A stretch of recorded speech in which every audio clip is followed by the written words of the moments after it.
फौजी की जिंदगी एक संघर्ष है, एक त्याग है। और ऐसा नहीं कि ये संघर्ष और त्याग तभी तक रहता है जब तक वो फौज में रहे, बल्कि ये संघर्ष, ये त्याग समय के साथ साथ उसके रिटायरमेंट तक भी जारी रहता है। हम बात कर रहे हैं उन रिटायर्ड फौजियों के बारे में जिन्हें सरहद पर एडजस्ट करने के बाद समाज में एडजस्ट करना एक जंग जैसा ही है, जिन्हें समाज शाबाशी तो देता है लेकिन साथ नहीं देता। एक ऐसी अनसुनी आवाज जो दशकों के बाद दब के रह जाती है गांव के किसी कोने में और सिमट के रह जाती है वोटर लिस्ट के पन्नों में। जब 18 से 19 साल का फौजी फौज ज्वाइन करता है ना, तो वो बिछड़ जाता है अपने समाज से, अपनी मिट्टी से, अपने गांव से, अपने आंगन से। और गांव भले अपने फौजी को भूल जाए, लेकिन एक फौजी अपने गांव को कभी नहीं भूलता। साल के हर 30 त्योहार याद दिलाते हैं कि फौजियों के भी होली और दिवाली आता है, लेकिन वो समय के साथ सब छोड़ देता है। होली, दशहरा, दिवाली, वो छोड़ देता है अपना समाज, अपनी जवानी, अपना बचपन, अपने सपने, और उन्हीं सपनों और अपनों के बीच छोड़ देता है एक आम जीवन, क्योंकि उनके रगों में खून नहीं देशभक्ति दौड़ती है। लेकिन वही 40 साल का फौजी जब रिटायर होकर वापस घर आता है तो वो दुनिया से कट चुका होता है। वो सोशली कट ऑफ हो जाता है समाज से। वो समझ ही नहीं पाता सर्विस और रिटायर के बीच के गैप को। वो पाटने की कोशिश करता है इस खाई को।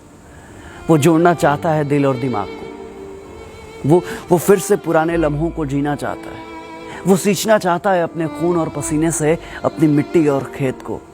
लेकिन ये समाज, ये दुनिया उसके जज्बातों का मजाक बनाती है। उसके भावनाओं को पागलपन करार दिया जाता है। लेकिन एक फौजी फौजी होता है। उसको खुद पे भरोसा होता है। उसे पता होता है कि वो जो कर रहा है सही है।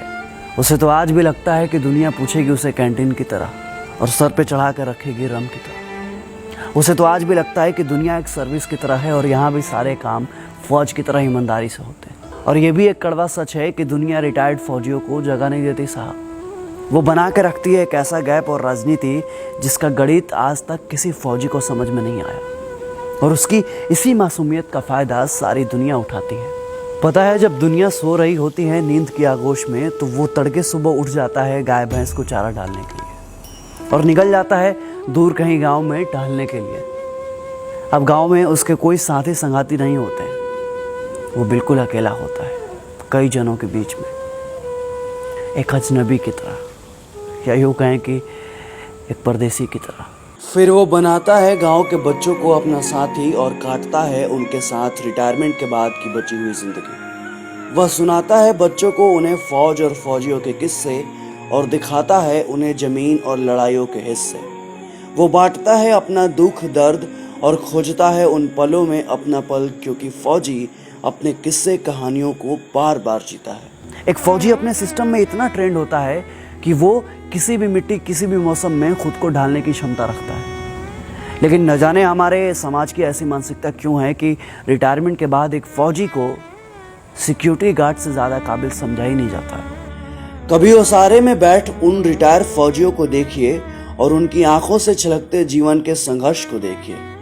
ऐसा लगता है कि बचपन की उम्र में रिटायर वो फौजी अभी भी वो अपना बचपन ढूंढ रहा है। वो देख रहा होता है कि शायद अभी भी रेलवे स्टेशन पर कोई घर से आ जाए और पूछे उसका हाल और देश दुनिया का समाचार। लेकिन सच्चाई भी है ये दोस्त कि रिटायरमेंट के साथ ही दुनिया की इंसानियत भी रिटायर हो जाती है। जब तक वो बैरक में रहता है तब तक उससे किसी को कोई दिक्कत नहीं होता। लेकिन फौजी जैसे रिटायरमेंट के बाद वापस घर आता है तो कभी कभी उसके खुद के बच्चे भी डांट देते हैं कि क्या पापा, सुबह सुबह खटर पटर क्यों करते रहते हैं? अरे आपको नींद नहीं आती तो हमारी नींद क्यों खराब करते हो? अब उन्हें कौन समझाए कि तुम्हें अच्छी नींद आ जाए, इसी चक्कर में मेरी आती हुई नींद भी चली जाती है। फिर मैं इस कोशिश में कामयाब हो जाता हूँ कि तुम्हें मेरी परेशानियों का एहसास नहीं है। आवाज़ कड़क हो इसका मतलब ये नहीं है कि दिल मोम का नहीं हो। पर यह ज़माना कैसे समझ पाएगा कि फौजी की सुबह के खटर पटर में फौजी अपने फौज की ज़िंदगी की खनक को ढूंढना चाहता है।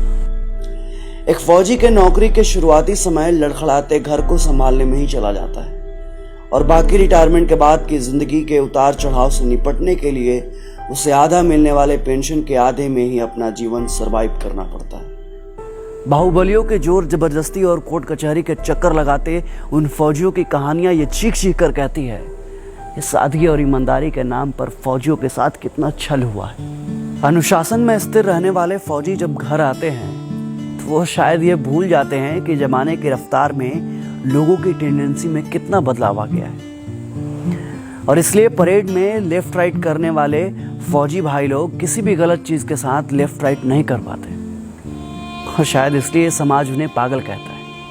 हाँ, फौजी लोग ना पागल होता है, और उनके पागलपन का अंदाज आप नहीं लगा सकते, क्योंकि वो उनका पागलपन ही है जो कठिन से कठिन परिस्थितियों में भी वो कभी दो तरफा नहीं सोचते। और ये पागलपन और जुनून चाहिए एक फौजी को, क्योंकि सियाचिन, द्रास और कार्निक जैसे जगहों पर आम इंसान नहीं बल्कि एक जुनूनी फौजी ही सरवाइव कर पाता है। लोग कहते हैं कि फौजियों का दिमाग घुटने में होता है। हाँ, आप सही सुन रहे हैं, फौजियों का दिमाग ना घुटने में ही होता है, क्योंकि तभी तो फौजी दुश्मनों के सामने घुटने नहीं टेकते। और एक बात और, ज़्यादा दिमाग वाले लोग ना सिर्फ मच्छरदानी ही संभाल सकते हैं, दुश्मन का मोर्चा नहीं। फौजियों के पास दिमाग नहीं होता, तभी तो वो -30 डिग्री सेल्सियस पर भी प्लस माइनस नहीं सोचते। एसी में रहकर जैसलमेर की गर्मी आप नहीं समझ पाएंगे साहब, और आप दिमाग की बात करते हैं। फौजी की जिंदगी में अनुशासन, ईमानदारी और अपने खून पसीने की कमाई का आत्मसम्मान उसके अंदर कूट कूट कर भरा होता है। उसकी पाई पाई में सियाचिन की सर्दी और जैसलमेर की गर्मी का कतरा कतरा मौजूद होता है। सर्विस से डिस्चार्ज होने के बाद जब वो अपने पैसे को सही समय और सही जगह पर खर्च करता है तो लोग उसे कंजूस कहकर उसके पसीने का मजाक उड़ाते हैं। जब वो किसी ऑफिस में घुसकर बाबू लोगों से घूस लेने का विरोध करता है तो लोग उसे बेवकूफ समझते हैं, लेकिन लोग जब अपने गिरेबान में झांक कर देखेंगे ना, तब उन्हें मालूम चलेगा कि असल में बेवकूफ कौन है। और अंत में जब मैं सोचता हूं कि वो जो अपनी जवानी कुर्बान करता है, जो तपस्या और त्याग करता है, आखिरकार उसे मिलता क्या है? बस थोड़ा सा रिस्पेक्ट और थोड़ी सी पेंशन, जिसे पाने के लिए वो बैंक के लाइन में घंटों खड़ा होता है सोच बुध खोकर। वो एक सर्विसमैन का कोटा, वो कैंटीन की बातें जहां वो 4 पैसे बचाने के लिए पूरे दिन एक पैर पर खड़ा होता है। वो ट्रेन के दरवाजे के बगल में खड़ा वेटिंग लिस्ट वाला फौजी, जिसका फोटो जनता तो खूब शेयर करती है, लेकिन कोई उसके साथ सीट शेयर नहीं करता। कहते हैं ना दोस्त कि जिंदगी को कम समय में जीना हो तो फौजी बनिए, क्योंकि देश के लिए दीवानापन दिल से फौजी बनने के बाद ही आता है। बातें तो खूब होती है 15 अगस्त और 26 जनवरी के दिन। लोगों में देशभक्ति का ज्वार उठता है जो कुछ ही दिन बाद भाटा की तरह शांत हो जाता है। समाज में फौजी होना एक गर्व का विषय है, पर खुद के लिए क्या, ये फौजी अंत तक नहीं समझ पाता। फौजी ना सब समझने की कोशिश करते हैं, लेकिन ये समाज उनको कब समझेगा? कब समझेंगे लोग उनकी भावनाओं को, उनके जज्बातों को, उनके द्वारा किए गए उनके जीवन में त्याग और तपस्या को? कब समझेंगे उनकी मेहनत को, उनकी ईमानदारी को? क्या उसकी कारगिल और कुपवाड़ा की कहानियां सिर्फ कहानियां बनकर रह जाएंगी? एक फौजी के लिए फौज और जिंदगी दोनों एक ही बात है। फिर समाज के लिए फौज और फौजी दो अलग अलग हैं, ऐसा क्यों? क्या समाज में फौजी की शून्यता है, या फिर फौजी समाज का हिस्सा ही नहीं है?